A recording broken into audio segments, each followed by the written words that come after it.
নির্বাচন একটা অংশ, আরেকটা হলো গণভোট আরেকটা অংশ। দুটোই খুব গুরুত্বপূর্ণ। একটা 5 বছরের জন্য গুরুত্বপূর্ণ, যেটা হলো যারা সংসদের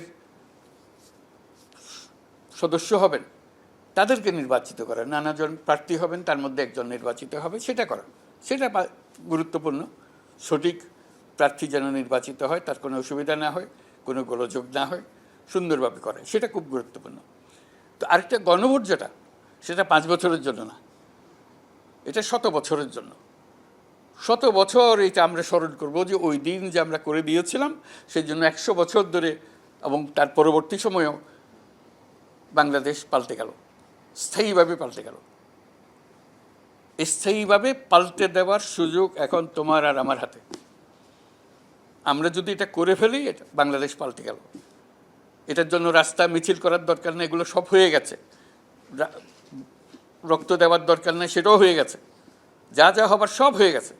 মুহূর্তটাকে ব্যবহার করা, 100 বছরের জন্য বাংলাদেশকে মজবুত রাস্তায় রওনা করে দেওয়া। আমরা নতুন বাংলাদেশ বানাচ্ছি, সেটার পিলার তৈরি করা, সেটার দেয়াল তৈরি করা, সেটার ভিত তৈরি করা, এই নির্বাচন। এই নির্বাচন যদি আমরা ঠিকমতো করতে পারি গণভোটের মাধ্যমে, তাহলে ওই ভিতটা তৈরি হলো। এটা হলো 100 বছরের জন্য ভিত, আর হলো 5 বছরের জন্য সংসদ। ওটাও গুরুত্বপূর্ণ, কারণ ওদেরও হাত লাগবে এই গণভোটের যা ফলাফল আসলো সেটাকে বাস্তবে রূপান্তরিত করার জন্য, তাদেরও ভূমিকা লাগবে।